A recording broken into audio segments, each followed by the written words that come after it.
Hello everyone, my name is Ekta Gupta और आज हम द लिमिटेशन एक्ट 1963 के कुछ मोस्ट इंपॉर्टेंट सेक्शंस डील करने वाले विच इज सेक्शन 6, 7, 8 एंड 9।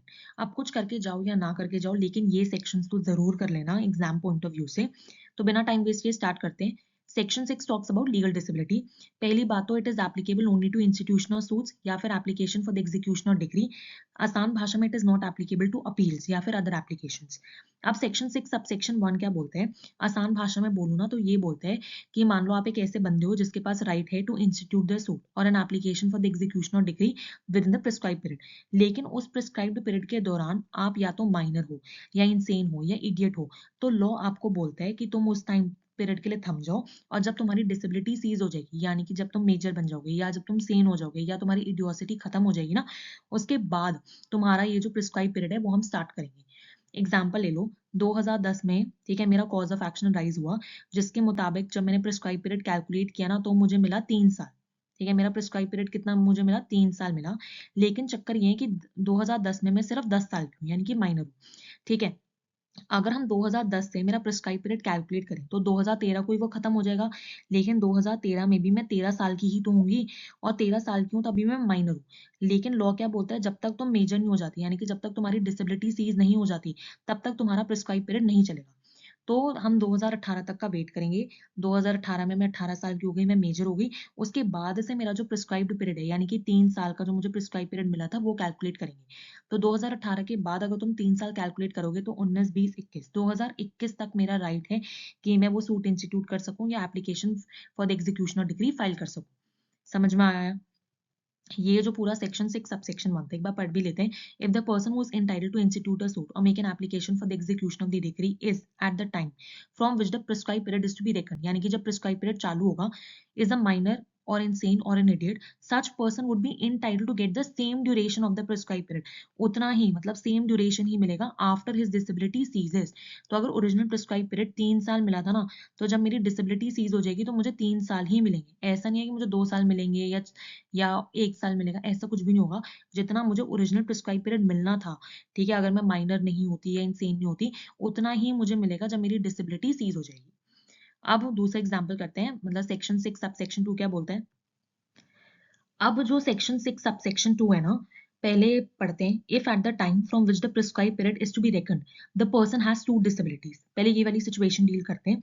मान लो 2010 में कॉज ऑफ एक्शन राइज हुआ और मुझे मेरा जो प्रिस्क्राइब्ड पीरियड है वो मिला 3 साल। ठीक है, और पर 2010 में मैं 10 साल की भी हूँ और प्लस में क्या हूँ? इंसेन हूँ, पागल भी हूँ। अब ध्यान से सुनना, ठीक है। तो मैंने तुम्हें बताया था कि जब मैं मेजर हो जाऊंगी, यानी कि 2018 की हो जाऊंगी, तो मैं मेजर हो गई, मेरी डिसेबिलिटी सीज हो गई, तो तब से प्रिस्क्राइब पीरियड मेरा 3 साल का स्टार्ट होने वाला है। लेकिन यहाँ पे मुझे दो डिसेबिलिटीज थी। मैं एक तो माइनर भी थी, प्लस में मैं इंसेन भी थी। तो 2018 में मेरी एक डिसेबिलिटी तो सीज हो गई, यानी कि मैं मेजर हो गई। बट क्या मैंने आपको बोला कि मैं सेन भी हो गई? नहीं।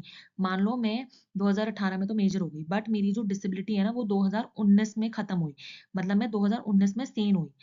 तो जो 3 साल का जो पीरियड है ना प्रिस्क्राइब पीरियड, वो हम 2019 के बाद कैलकुलेट करेंगे, यानी कि 2020, 21 एंड 22, यानी कि 2022 तक है मेरा जो पूरा प्रिस्क्राइब पीरियड है। ये एक सिचुएशन हो गई। या फिर इसमें क्या बोला है? और becomes affected by a second disability before the first ends। इसका मतलब ये है कि मान लो 2010 में मैं अभी 10 साल की हूँ, ठीक है, और मेरा कॉज ऑफ एक्शन राइज हुआ और उसके बेसिस पे मुझे प्रिस्क्राइब पीरियड 3 इयर्स मिला। ठीक है, मैं सही सलामत हूँ, बिल्कुल बढ़िया तरीके से चल रही हूँ, और 2018 में मैं मेजर भी होने वाली थी। लेकिन बीच में क्या हुआ? 2013 में मुझे इंसैनिटी जो है, मैं पागल हो गई। ठीक है, तो अभी क्या होगा कि 2018 में मैं भले ही मेजर हो गई, मेरी एक डिसेबिलिटी तो सीज हो गई, लेकिन क्या अभी मेरी इंसैनिटी खत्म हुई है? नहीं। मान लो मेरी इंसैनिटी 2020 में जाके खत्म हुई, तो जब मेरी इंसैनिटी खत्म होगी 2020 में जाके, तब उसके बाद से मेरा प्रिस्क्राइब पीरियड जो 3 साल का है वो कैलकुलेट करेंगे। तो कितना मिलेगा? 2020 में मेरी इंसैनिटी खत्म हुई, मैं सेन बनी, तो 21, 22, 23, यानी कि 2023 तक मेरा प्रिस्क्राइब पीरियड है वो तब खत्म होगा। एक बार पढ़ लेते हैं। Section 6 sub section 2, if at the time from which the prescribe period is to be reckon the person has two disabilities और becomes affected by second disability before the first ends। अभी मतलब पहली वाली डिसेबिलिटी खत्म ही नहीं हुई थी। मतलब ये जैसे मैंने आपको बताया ना, अभी मैं मेजर ही नहीं हुई थी, लेकिन उससे पहले ही क्या है, मुझे दूसरी डिसेबिलिटी हो गई, यानी कि मैं पागल हो गई। He may institute the suit or file an application for execution or degree after both of his disability ceases, but within the time as would otherwise been prescribed to him if he were not suffering from such disabilities। तो उसके पास क्या होगा, उसके पास right होगा कि वो suit file कर सकें या application for the execution of degree after both of his disability ceases, जब उसकी दोनों डिसेबिलिटी खत्म हो जाएगी। यानी कि जब वो मेजर भी हो जाएगा तब भी एक डिसेबिलिटी खत्म हो गई, लेकिन जब वो सेन भी हो जाएगा उसके बाद से कैलकुलेट करेंगे। सिर्फ एक डिसेबिलिटी खत्म हो गई पर अभी भी वो इनसेन है, तो उसका प्रिस्क्राइब पीरियड चालू नहीं होगा। जब उसकी दोनों डिसेबिलिटीज खत्म हो जाएगी ना, यानी कि वो मेजर भी हो गया प्लस में वो सेन भी हो गया, तब से हम जो प्रिस्क्राइब पीरियड है वो कैलकुलेट करना शुरू करेंगे। अब next example section 6 sub section 3 क्या बोल रहे हैं। मान लो कि एक बंदा है, ठीक है, उसके पास वही राइट है टू इंस्टीट्यूट अ सूट और N application for execution of degree, ठीक है, but with in the prescribe period. तो मान लो 2010 में मेरा कॉज ऑफ एक्शन राइज हुआ, जिसके मुताबिक मुझे प्रिस्क्राइब पीरियड मिला 3 इयर्स, ठीक है। लेकिन 2010 में क्या है, मैं अभी 10 साल की हूँ। तो सेक्शन 6 सब सेक्शन 3 में सिचुएशन ये है कि जब अभी मैं डिसेबल हूँ ना, तो मेरी डिसेबिलिटी खत्म होने से पहले ही मैं टपक गई। तो यानी कि क्या है, मैं 18 साल की होने से पहले ही 2013 में, जब मैं 13 साल की थी ना, मेरी तभी मृत्यु हो गई। तो उसके बाद क्या होगा कि 2013 में जब मेरी मौत हुई ना, तो मेरे लीगल रिप्रेजेंटेटिव्स जो है आएंगे और मेरे बिहाफ पे जो सूट है वो फाइल करेंगे, और उन्हें वही 3 साल मिलेंगे, क्योंकि original prescribe period was 3 years, ठीक है। तो उनको अब 2013 से 3 साल मिलेंगे। ये याद रखना, 2018 से उनको 3 साल नहीं मिलेंगे, क्योंकि 2018 तो सिर्फ मुझे अलाउ किया गया था ना, क्योंकि मैं तो माइनर थी। लेकिन मेरे जो लीगल रिप्रेजेंटेटिव्स होंगे वो तो भैया मेजर होंगे ना, उनको लीगल डिसेबिलिटी थोड़ी होगी। अगर उनको कोई लीगल डिसेबिलिटी नहीं है तो जब मैं मरी तब से उनको उतना ही पीरियड मिलेगा जितना ओरिजिनल प्रिस्क्राइब पीरियड था, यानी कि 3 साल। तो 2013 में अगर मेरी मौत हुई तो 2013 से आप 3 साल कैलकुलेट कर लो, 14, 15, 16, यानी कि 2016 तक उनके पास टाइम है। 2018 के बाद कुछ कैलकुलेट नहीं होगा, 2013 से ही होगा। लेकिन अब इसमें एक सिचुएशन दी हुई है सेक्शन 6 सब सेक्शन 4। वो क्या बोलता है कि मान लो ये जो लीगल रिप्रेजेंटेटिव है ना, वो भी माइनर है, ठीक है, या उसको वो भी पागल है। तो जब तक इसकी डिसेबिलिटी सीज नहीं हो जाती ना, तब तक वो पीरियड और लिमिटेशन नहीं चालू होगा। जैसे कि इसी एग्जाम्पल को समझते हैं। 2010 में कॉज ऑफ एक्शन राइज हुआ, जिसके बेसिस पे मुझे ओरिजिनल प्रिस्क्राइब पीरियड 3 साल मिले। 2010 में मैं 10 साल की थी, ठीक है। अब 18 साल की होने से पहले ही मेरी मृत्यु हो गई 2013 में। 2013 में मेरा जो लीगल रिप्रेजेंटेटिव आया वो खुद माइनर था, और वो 2018 में ही मेजर हुआ। तो ये जो मेरा जो अब सूट फाइल करने का जो प्रिस्क्राइब पीरियड ना, वो 2018 के बाद चालू होगा, यानी कि 2018 के बाद 3 साल कैलकुलेट होंगे, क्योंकि मेरा लीगल रिप्रेजेंटेटिव भी क्या है, डिसेबल्ड है। अगर लीगल रिप्रेजेंटेटिव सही होता या तो वो मेजर होता और सेम भी है, तब तो तभी से 3 साल कैलकुलेट करना शुरू हो गया। पर क्योंकि लीगल रिप्रेजेंटेटिव खुद ही डिसेबल है, यानी कि खुद ही माइनर है, खुद ही इंसेन है, तो जब तक उसकी माइनॉरिटी खत्म नहीं हो जाती या जब तक वो उसकी इंसैनिटी खत्म नहीं हो जाती, तब तक वो जो मुझे ओरिजिनल प्रिस्क्राइब पीरियड मिला था वो चालू नहीं होगा। तो एक बार इसको पढ़ लेते हैं। Section 6 sub section 3, if the person remains disable until the death, यानी कि जब उसकी मौत हुई तब तक वो डिसेबल्ड ही था, then the legal representative gets the full limitation period to institute the suit or make an application for execution or decree starting from the date of his death. Phase section 6 subsection 4, where the legal representative referred to in subsection 3 is at the time of the death of the person whom he represents is affected by any such disability, the rules contained in subsection 1 and subsection 2 shall apply. यार इस पूरे को है ना, अगर जो मैंने आपको एग्जांपल्स दी उसके मदद से मेमोराइज करोगे ना तो बहुत इजी है। तो अभी एक बार इसको दोबारा से पढ़ो, और जो मैंने एग्जांपल दिए ना उसको थोड़ा धीरे धीरे आराम आराम से समझो कि मैं क्या कहना चाह रही हूँ, तो बहुत आसान हो जाएगा। लेकिन अगर एक साथ ही सब कुछ पढ़ने की कोशिश करोगे, सारे सब सेक्शन एक साथ पढ़ लोगे, तो कुछ नहीं समझ में आएगा। एक एक आराम से पढ़ो तब आएगा। अब सेक्शन 6 सब सेक्शन 5 क्या बोल रहे हैं कि एक सिचुएशन मान लो कि एक बंदा है, वही जिसके पास वो राइट है टू इंस्टीट्यूट द सूट और N application for the execution of degree. 2010 में उसका कॉज ऑफ एक्शन राइज हुआ और उसको प्रिस्क्राइब पीरियड वही 3 साल मिला। लेकिन 2010 में वो कितना है, 10 साल का है। तो अभी मैंने आपको बताया था जब तक डिसेबिलिटी सीज नहीं हो जाती तब तक वो ओरिजिनल प्रिस्क्राइब पीरियड मेरा चालू नहीं होगा। तो 2018 में मैं 18 साल की हो गई और मेरा प्रिस्क्राइब पीरियड चालू हो गया, यानी कि 3 साल अब चालू हो गए। तो मुझे कितने तक टाइम मिलेगा, कैलकुलेट कर लो। 2018, 19, 20, 21, 2021 तक मेरे पास टाइम है कि मैं इंस्टीट्यूट कर लूँ सूट। लेकिन अब क्या हुआ, ठीक है, मैं 2019 में ही टपक गई। तो अब मेरे लीगल रिप्रेजेंटेटिव्स को कितना टाइम मिलेगा, क्या उनको वही 3 साल मिलेंगे? नो, बिल्कुल भी नहीं, उनको वो 2 साल मिलेंगे, क्योंकि 2018 के बाद मेरे पास राइट था कि मैं अब इंस्टीट्यूट कर सकती हूँ suit with in a period of 3 years, क्योंकि मेरी जो लीगल डिसेबिलिटी थी वो सीज हो गई। पर मैंने नहीं किया और 2019 में मैं टपक गई, तो मेरे लीगल रिप्रेजेंटेटिव्स को पूरे 3 साल नहीं मिलेंगे। जो बचा हुआ टाइम है ना, यानी कि जो 2 साल बचे हैं वही मिलेगा सिर्फ। ये था पूरा एग्जाम्पल। तो सेक्शन 6 अब सेक्शन 5 एक बार पढ़ लेते हैं। If the person who became capable, या तो 18 साल का हो गया या फिर क्या है इंसैनिटी खत्म हो गई, but died before instituting the suit और making an application for execution और degree, then the legal representatives gets the same left over time that the person had. Left over time ही मिलेगा लीगल रिप्रेजेंटेटिव्स को, पूरे 3 के 3 साल या जो भी लेफ्ट ओवर मतलब जो पूरा उसको ओरिजिनल प्रिस्क्राइब पीरियड था वो नहीं मिलेगा, क्योंकि आपकी गलती है यार कि आपने सूट इंस्टीट्यूट नहीं किया और आप मर गए। आपको जब आपकी लीगल डिसेबिलिटी सीज हो गई है और तो आप करो ना सूट इंस्टीट्यूट, पर आपने नहीं किया तो आपके जो लीगल रिप्रेजेंटेटिव है उनको उतना ही टाइम मिलेगा जितना बचा हुआ था, उनको एक्स्ट्रा टाइम नहीं दिया जाएगा। और एक्सप्लेनेशन पढ़ लेना, इसमें कुछ नहीं है। For the purposes of this section minor का मतलब होता है मतलब minor includes a child in the womb also.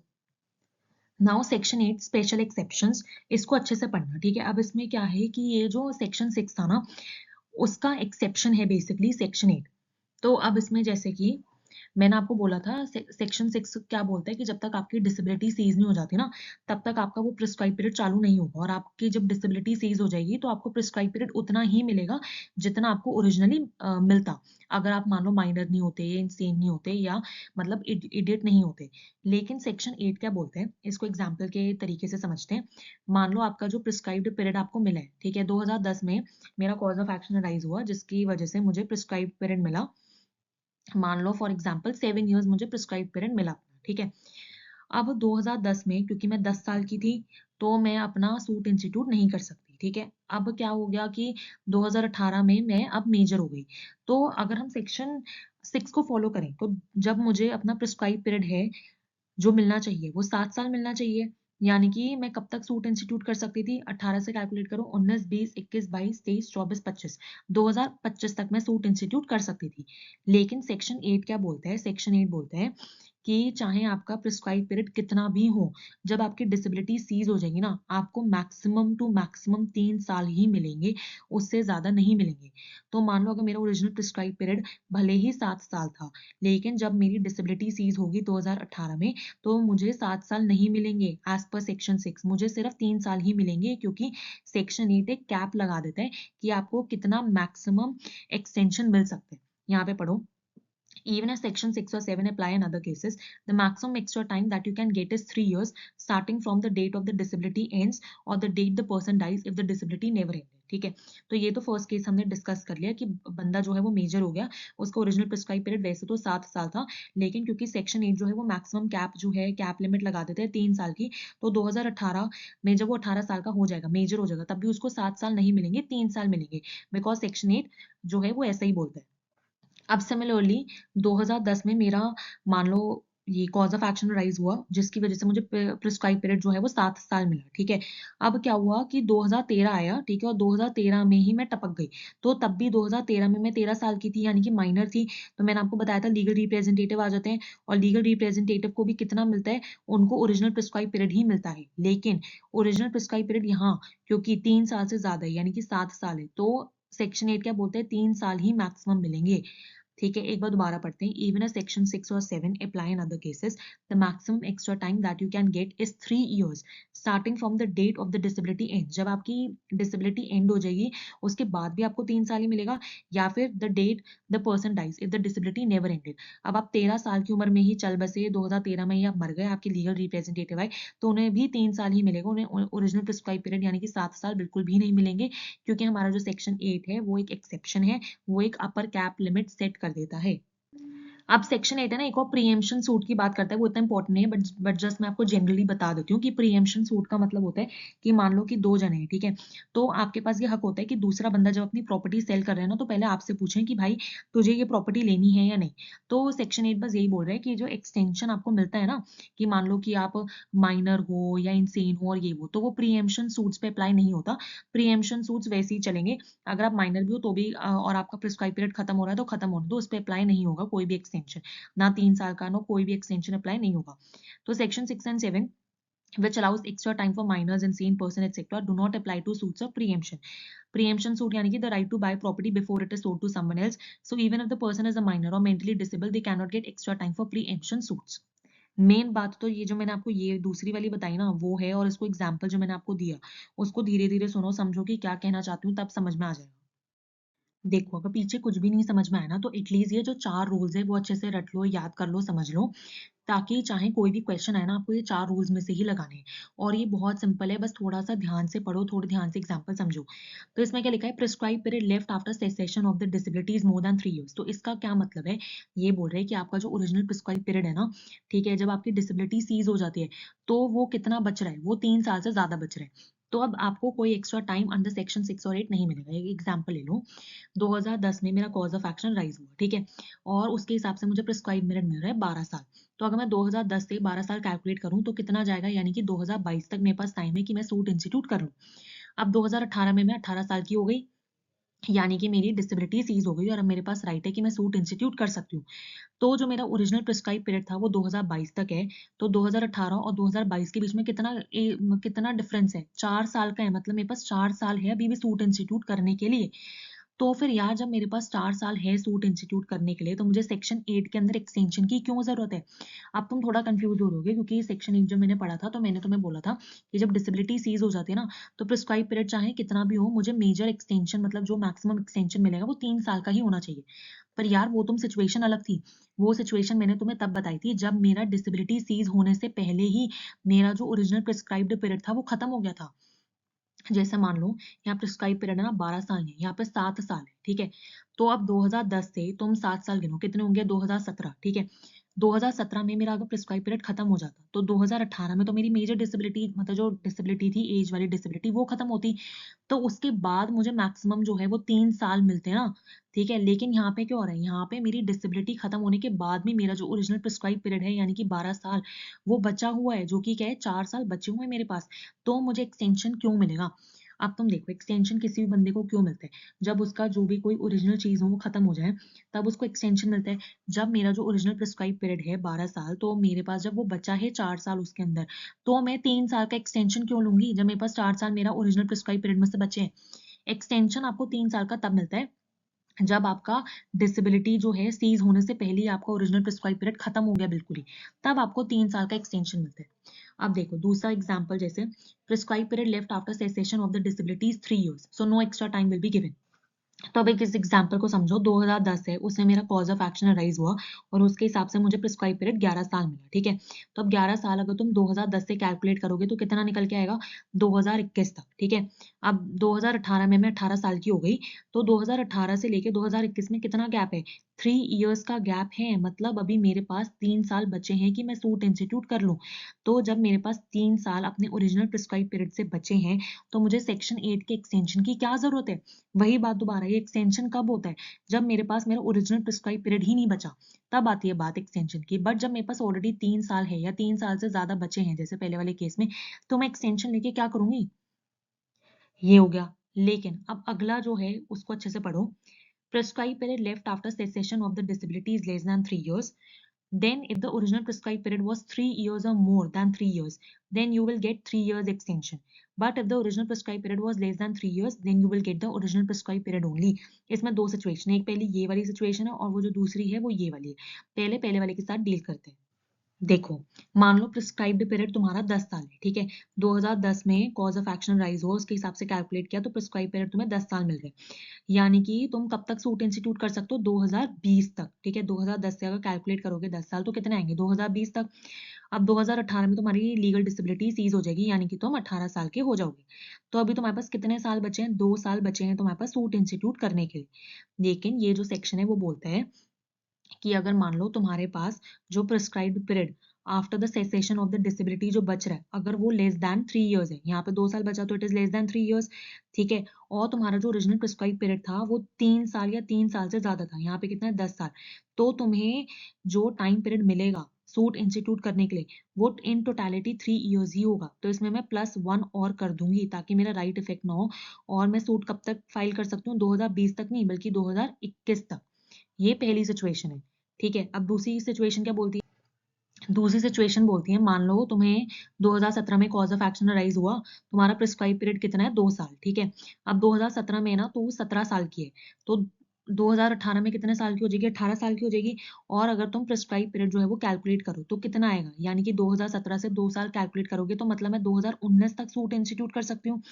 2018 में मेरी लीगल डिसेबिलिटी सीज हो जाएगी तो मुझे कितना टाइम मिला, 1 साल मिला सूट इंस्टीट्यूट करने के लिए। अब तुम्हारे मन में आएगा कि यार 1 साल मिले ना, तो इसने पहले वाले एग्जाम्पल में बोला था कि 3 इयर्स मैक्सिमम मिलेंगे ही, ठीक है, तो इसमें +2 कर देना चाहिए, यानी कि 2021 तक टाइम मिलेगा। नहीं यार, इसमें ऐसा नहीं होगा, क्योंकि इस सिचुएशन में दूसरा इलस्ट्रेशन ये है कि अगर मान लो तुम्हारा प्रिस्क्राइब्ड पीरियड जो है, ठीक है, वो 3 साल या 3 साल से कम है ना, तो तुम्हें अब तुम्हारा ओरिजिनल प्रिस्क्राइब पीरियड ही मिलेगा। यानी कि मान लो कि 2018 और 2019 के बीच में मेरे पास 1 साल बचा है ना, तो मुझे कितना मिलेगा, अपना 1 साल और मिल जाएगा। यानी कि 2019 में जो मेरा टाइम पीरियड खत्म हो जाएगा, वो 2020 में खत्म होगा। क्योंकि सिचुएशन में ही ऐसा लिखा हुआ है ना, देखो यहाँ पे क्या है, prescribe period left after the cessation of the disability is less than 3 years, ठीक है। वो दोनों सिचुएशन में हुआ कि मेरा जो डिसेबिलिटी सीज होने के बाद जो मेरा ओरिजिनल प्रिस्क्राइब पीरियड बचा वो 3 साल से कम था।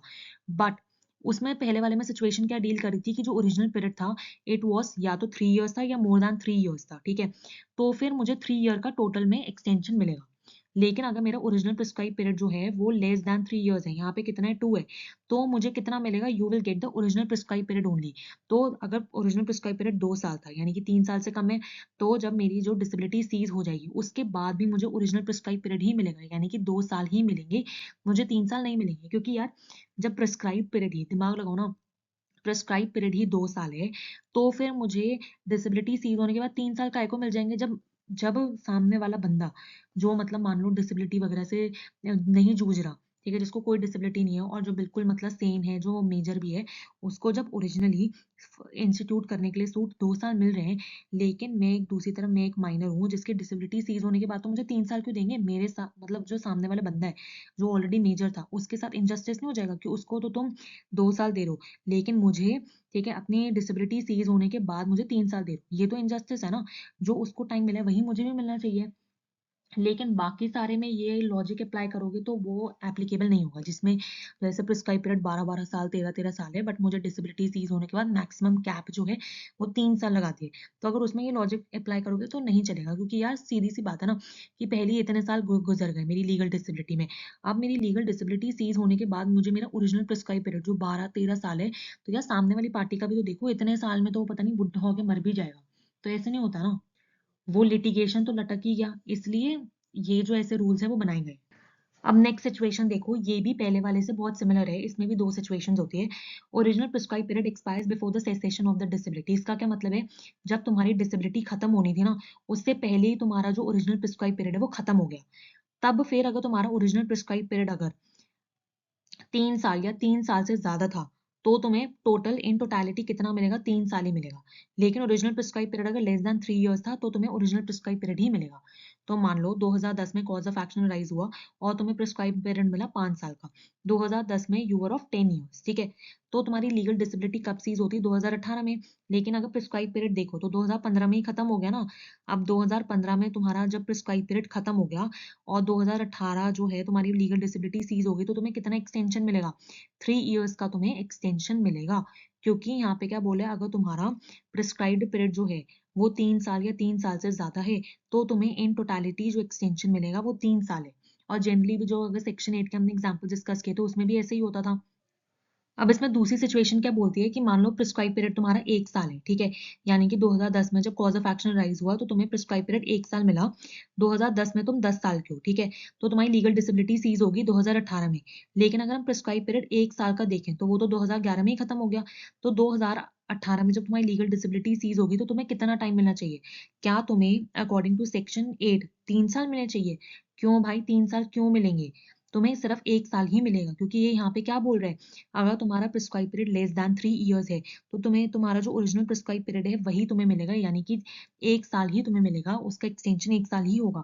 तुम्हें 3 साल क्यों दे दें, जब किसी सामने वाले बंदा जो कि किसी डिसेबिलिटी से नहीं जूझ रहा था और जो मेजर था उसको जब 1 साल मिला है, तो तुम तो भाई माइनर थे, तुम्हें पूरा पीरियड हमने तुम्हारा वो जो भी पीरियड था तुम्हारा माइनॉरिटी का या जो भी डिसेबिलिटी का था, एक तो वो भी माफ किया। उसके बाद भी हम तुम्हें 3 साल दे देंगे अकॉर्डिंग टू सेक्शन 8? नो, तुम्हारा क्योंकि ओरिजिनल प्रिस्क्राइब पीरियड 3 साल से कम था, यानी कि 1 साल था, तो तुम्हें ओरिजिनल प्रिस्क्राइब पीरियड ही देंगे ना। ये जो थे वो चारों रूल्स थे, सिर्फ सेक्शन 8 और सेक्शन 6 समझ लो। उसके बाद ये जो 4 रूल्स है वो सेक्शन 6 का भी कॉम्बिनेशन है, सेक्शन 8 का भी है। तो इसको अच्छे से खुले दिमाग के साथ बिल्कुल समझने की कोशिश करोगे और एग्जाम्पल्स को और अपनी तरीके से बनाओगे तो तुम्हें बिल्कुल समझ में आ जाएगा। आई कैन गारंटी यू, इसमें कुछ इतना कॉम्प्लेक्स नहीं है। यहाँ पे जब मैं खुद बोल रही हूँ तो कॉम्प्लेक्स लग रहा है, क्योंकि वही बात है कि मेरे पास पेन और पेपर और आप मेरे पास नहीं हो तो मैं नहीं समझा सकती। जितना पॉसिबल हो रहा है उतना मैं समझा रही हूँ।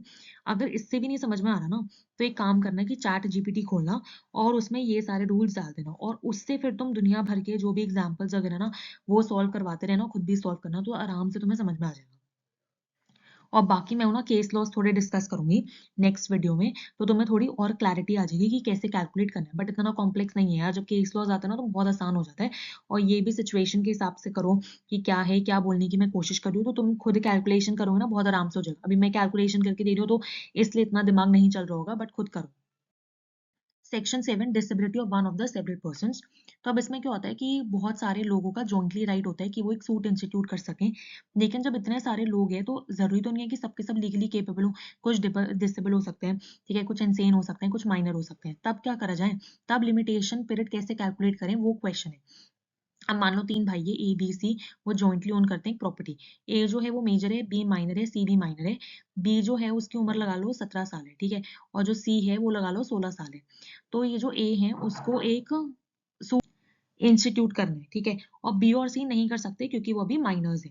तो अब इसमें क्वेश्चन ये आता है कि जो पीरियड ऑफ लिमिटेशन है वो कब स्टार्ट होगा, जब ए मेजर हो गया तब से स्टार्ट होगा, या फिर जो सबसे छोटा वाला है सी, ठीक है, जो कि अभी 16 साल का है, जब वो 18 साल का हो जाएगा तब से पीरियड ऑफ लिमिटेशन स्टार्ट होगा। क्योंकि आपने पढ़ा है ना, जब हम लीगल डिसेबिलिटी में, तो हमारा प्रिस्क्राइब पीरियड स्टार्ट नहीं होता। प्रिस्क्राइब पीरियड जब हमारी लीगल डिसेबिलिटी एंड हो जाती है तब जो है वो हम पूरा कैलकुलेट करते हैं। तो अब इसमें जो है सेक्शन 7 वही हमारी ये जो प्रॉब्लम है वो सॉल्व करता है। सेक्शन 7 बोलता है कि अगर मान लो यही सिचुएशन लेते हैं, ए बी सी 3 भाई है, तो केस 1 या सिचुएशन 1 है वो ये बोलता है कि मान लो कि अगर एक बंदा भी मेजर है ना उसके अंदर, ठीक है, या मतलब कि केपेबल है सूट फाइल करने के लिए ऑन बिहाफ ऑफ अदर्स, ठीक है, without obtaining the consent of others, कि ये जो माइनर है उनकी कंसेंट के बिना अगर जो मेजर बंदा है, ठीक है, जो पूरी फुल्ली केपेबल बंदा है, लीगली केपेबल, अगर वो सूट फाइल कर सकता है, तो फिर जो लिमिटेशन पीरियड है वो तीनों के अगेंस्ट चालू हो जाएगा। चाहे ये दोनों बी एंड सी माइनर ही क्यों ना हो, हम उनकी लीगल डिसेबिलिटी सीज होने का वेट नहीं करेंगे। जैसे ही एक ऐसा सूट जिसमें सब जॉइंटली जो है सूट इंस्टीट्यूट कर सकते हैं, उसमें किसी ने भी जो पूरा लीगली केपेबल है उसने ऑन बिहाफ ऑफ अदर्स भी सूट जो है वो इंस्टीट्यूट कर दिया, तो फिर जो पीरियड ऑफ लिमिटेशन है उस सूट के लिए वो तीनों के अगेंस्ट रन करेगा। ऐसा नहीं होगा कि सिर्फ ए के लिए करेगा और फिर उसके बाद बी और सी के लिए जब वो मेजर हो जाएंगे तब रन करेगा, ऐसा कुछ भी नहीं है। क्योंकि भाई ये जॉइंट एक सूट हो गया ना, मतलब उनके जॉइंट राइट्स अटैच्ड है। तो इसलिए अगर एक के अगेंस्ट रन करेगा और एक ने सूट इंस्टीट्यूट किया जो कि केपेबल है, तो तीनों के अगेंस्ट जो टाइम है वो रन करेगा। इसको पढ़ लेते हैं। Case 1, if one person can file the suit alone, if any one of them can file the suit alone, that is they can give discharge without others, ठीक है, without obtaining the consent of others, then limitation starts immediately even if the others are minors. तो कोई फर्क नहीं पड़ता। जैसे कि एक कॉन्ट्रैक्ट है जिसमें ए बी सी तीनों पार्टीज है, लेकिन ए जो है वो मेजर है, ठीक है, बी और सी जो है वो माइनर है। But if a alone can sue then the time starts against all, और ऐसा नहीं होगा कि ए के अगेंस्ट स्टार्ट हो गया, बी एंड सी जो है उनके अगेंस्ट नहीं स्टार्ट हुआ। अब सिचुएशन 2 क्या बोलती है, no one can file the suit alone, मतलब एक ऐसी सिचुएशन है कि ए बी एंड सी, ठीक है, जो कि क्या थे, जॉइंट ओनर्स थे प्रॉपर्टी के, वो तीनों ही माइनर है। तब जो लिमिटेशन पीरियड है वो कब स्टार्ट होगा, वो जब तीनों के तीनों मेजर हो जाएंगे तब स्टार्ट होगा क्या? नहीं, ऐसा बिल्कुल भी नहीं है। जब तीनों में से कोई भी एक बंदा मेजर बन जाएगा, इस लायक बन जाएगा कि वो दूसरे जो बाकी दो बचे हैं उसके बिहाफ पे सूट इंस्टीट्यूट कर सकता है, तब से ही लिमिटेशन पीरियड चालू हो जाएगा against all three of them. ऐसा बिल्कुल भी नहीं है कि लिमिटेशन पीरियड जब तब तक रुका रहेगा जब तक ये जो 3 है ए, बी, सी वो मेजर नहीं हो जाते यार। जब उनमें से कोई भी एक भी केपेबल हो जाता है ना, लीगली केपेबल हो जाता है कि वो जो है दूसरे बाकी जो 2 बचे उनके बिहाफ पे भी सूट इंस्टीट्यूट कर सकता है, तो लिमिटेशन पीरियड स्टार्ट हो जाएगा। हम इतनी देर तक थोड़ी ना रुकेंगे। एक बार पढ़ लेते हैं। For plaintiffs must join together like owners of the joint property where one can not give discharge alone, then limitation starts only when the first person among them becomes capable. जो भी पहला इंसान केपेबल बन जाएगा तब से limitation period start हो जाएगा। हम नहीं वेट करेंगे कि भैया तीनों के तीनों जो है वो मेजर हो। फिर ये है कि so in this situation several minors exist, limitation begins when the first of them becomes major and not when the youngest becomes the major. Explanation 1 ऐसी है, पढ़ लेना। एक्सप्लेनेशन 2 वही बोलता है, अगर हिंदू मिताक्षरा फैमिली है तो कर्ता या मैनेजर जो है वो दूसरों के बिहाफ पे सूट इंस्टीट्यूट कर सकता है विदाउट ऑब्टेनिंग देयर कंसेंट। लेकिन अगर मैरिड डॉटर्स या अदर को पार्टनर्स हैं तो फिर वो ऐसा नहीं कर सकती unless and until they are the manager. और अगर मान लो मैनेजर जो है वो माइनर है तो फिर तो सवाल ही नहीं उठता ना, जब लीगल डिसेबिलिटी सीज हो जाएगी उसके बाद से लिमिटेशन स्टार्ट हो जाएगा। Section 9 continuous running of the time, ये बोलते हैं कि एक बार पीरियड जो है वो स्टार्ट हो गया तो वो नहीं रुकेगा, चाहे आपको सब्सिक्वेंट डिसेबिलिटी भी हो जाए तब भी। इसको एक एग्जांपल के साथ समझो। मान लो 2010 में कॉज ऑफ एक्शन राइज हुआ, प्रिस्क्राइब पीरियड तुम्हें 12 साल मिला। 2010 में अभी तुम 10 साल के हो, ठीक है। तो अगर मैं 2010 से प्रिस्क्राइब पीरियड 12 साल कैलकुलेट करूं, यानी कि 2022 निकल के आएगा, तो 2022 तक तुम्हारे पास टाइम है कि तुम सूट इंस्टीट्यूट कर लो। अब 2018 में तुम्हारी लीगल डिसेबिलिटी सीज हो गई और तुम पूरे के पूरे मतलब अब 18 साल के हो गए तो सूट इंस्टीट्यूट कर सकते हो ना। लेकिन और अब क्या है, 2018 से लेके 2022 तक तुम्हारे पास 4 साल है सूट इंस्टीट्यूट करने के लिए। पर अब क्या हुआ कि 2019 में तुम इंसेन हो गए, ठीक है। 2019 में तुम इंसेन हो गए, यहाँ पे समझो 2019 में तुम इंसेन हो गए और तुम्हारी इंसैनिटी जाके 2020 में सीज हुई, तुम 2020 में ठीक हुए। तो ये जो एक पीरियड है ना, ठीक है, 1 साल का पीरियड, ऐसा नहीं है कि तुम उसमें माफी मिल जाएगी, ये काउंट होगा। वो 4 साल के अंदर जो है ये पीरियड भी काउंट होगा, तुम्हें ये एक्सक्लूड नहीं करा जाएगा। क्योंकि यार जो भी हमने अभी तक डिसेबिलिटी पढ़ी है ना वो तब पढ़ी है जब तुम्हारा मतलब दो डिसेबिलिटीज एक साथ हो या एक डिसेबिलिटी सीज नहीं हो और उससे पहले एक और डिसेबिलिटी सीज हो गई। यहाँ पे 2018 पे तुम्हारी सारी डिसेबिलिटी सीज हो गई थी, फिर उसके बाद तुम्हारा लिमिटेशन पीरियड स्टार्ट हो गया। अब उसके अंदर तुम्हें अगर कोई भी डिसेबिलिटी वगैरह आती है कि तुम मतलब इंसेन हो जाते हो कुछ भी, उससे हमें फर्क नहीं पड़ता। जब तुम्हारी जो भी डिसेबिलिटी होनी चाहिए, जो हमने सेक्शन 6 में शुरू में पढ़ा था ना, वो तब होनी चाहिए कि जैसे कि 2 डिसेबिलिटी एक साथ चल रही है या फिर एक डिसेबिलिटी खत्म होने से पहले ही दूसरी डिसेबिलिटी आ गई, तब जो है पूरी डिसेबिलिटी सारी डिसेबिलिटी सीज होने के बाद तुम्हारा लिमिटेशन पीरियड स्टार्ट होता है। लेकिन जब यहाँ पे तुम्हें एक ही डिसेबिलिटी थी जी, यानी कि तुम माइनर थे, वो खत्म हो गई और लेकिन उसके बाद तुम्हें कोई डिसेबिलिटी हुई, तब उसमें जो तुम्हारा पीरियड ऑफ लिमिटेशन है वो नहीं रुकेगा, वो कॉन्टिन्यूसली चलेगा। मतलब यहाँ पे अब तुम्हें 4 साल मिले थे तो 4 साल के अंदर अगर तुम 2 साल इनसेन भी होते हो, 3 साल इनसेन होते हो, तो हमें नहीं फर्क पड़ता, वो तुम्हें वही टाइम मिलेगा, 4 साल ही मिलेंगे, उसका कोई एक्सटेंशन वगैरह कुछ नहीं मिलने वाला। देन सेक्शन 9 में पर एक एक्सेप्शन भी है, जब कब टाइम रुकना बंद हो जाएगा। ये यार एक बार पढ़ लेना। और मतलब इतना कुछ एज सच कोई इंपॉर्टेंट नहीं है, बट इसमें बस ये बोला गया है कि मान लो एक बंदा है, ठीक है, और उसने किसी को पैसे दिए हुए थे, ठीक है, अब वो जो बंदा है वो मर गया। तो अब जो कोर्ट है ना उसने एक दूसरे बंदे को बोला कि ये जो बंदा मर गया ना, उसके उसने जिसको भी उधार दिया गया था तो अब तुम्हारी रिस्पॉन्सिबिलिटी है कि वो जो तुम उधार है वो वापस लो, ठीक है। और बाय चांस ऐसा हुआ कि कोर्ट ने जिस बंदे को ये रिस्पॉन्सिबिलिटी दी ना वो वही बंदा निकला जिसने जो मर गया ना बंदा उससे उधार लिया था, ठीक है। यानी कि मान लो जो बंदा मरा, ठीक है, वो क्रेडिटर था, ठीक है। अब उसकी क्रेडिटर का एस्टेट का जो रिस्पॉन्सिबिलिटी है पूरी, वो कोर्ट ने उसी के डेटर को दे दी जिसको उसने पैसे दिए थे कि तुम जो है पूरे पैसे वैसे रिकवरी करो और क्रेडिटर का जो एस्टेट है उसका संभालो। अब मान लो कि जो लिमिटेशन पीरियड है अगर वो स्टार्ट हो गया तो जो डेटर है वो तो कोशिश यही करेगा ना कि वो उस पीरियड के टाइम में कोशिश करेगा कि जो पैसे हैं वो वसूल ना हो पाए, वो रिकवरी ऑफ डेट्स ना हो पाए, ताकि लिमिटेशन पीरियड सीज हो जाए और उसको बाद में पैसा ना देना पड़े। इसलिए अगर ऐसी सिचुएशन आती है ना कि जिस बंदे को रिस्पॉन्सिबिलिटी दी है डेट वगैरह रिकवर करने की और जो एसेट वगैरह है क्रेडिटर के, तो उस टाइम पीरियड के लिए जब तक रिकवरी नहीं हो जाती डेट के लिए फ्रॉम दी डेटर जिसको मैनेज करने के लिए पूरा दिया है स्टेट, तब तक लिमिटेशन पीरियड स्टॉप हो जाएगा। एक बार वो पैसे चुका देगा पूरी रिकवरी हो जाती है तब से लिमिटेशन पीरियड स्टार्ट हो जाएगा। क्योंकि यार ये बात समझो ना, अगर वो जो डेटर है जिसको रिस्पॉन्सिबिलिटी कोर्ट ने दे दी है, वैसे ऐसा होता नहीं है, बट बाय चांस मान लो 1% ऐसा हो गया, तो डेटर तो कोशिश करेगा ना कि पूरा लिमिटेशन पीरियड बीत जाए और वो जो रिकवरी ऑफ दी डेट है वो हो ही ना पाए, ताकि जब एक बार लिमिटेशन पीरियड ओवर हो गया तो फिर रिकवरी ऑफ दी जो ओल्ड डेट्स है वो हो ही नहीं पाएगी और मैं बच जाऊंगा। तो इसलिए उस टाइम पीरियड के लिए जो लिमिटेशन पीरियड है वो स्टॉप कर देते हैं। या so this was it for this particular topic. जितना आसान भाषा में मैं आपको समझा सकती थी और जितनी क्लैरिटी के साथ समझा सकती थी मैंने पूरी कोशिश की है। लेकिन अगर तब भी आपको नहीं लग रहा है तो दोबारा से सेक्शन पढ़ो और जो यूट्यूब वीडियोस है वो देखो इसको समझने के लिए, और जो भी इसके अंदर जैसे सिचुएशंस है केसेस है वो डील करो। मैं कोशिश करूंगी कि केस लॉस की वीडियो भी अपलोड कर दूं ताकि आपको और क्लैरिटी आ जाए, और जब केस लॉस पढ़ो ना तो पक्का क्लैरिटी आ जाएगी। इतना कुछ कॉम्प्लेक्स आज कॉम्प्लेक्स नहीं आता कि सबको मिक्स करके बता दें। एक बार पढ़ के देखो आ जाएगा समझ। तब तक के लिए थैंक यू एंड बाय।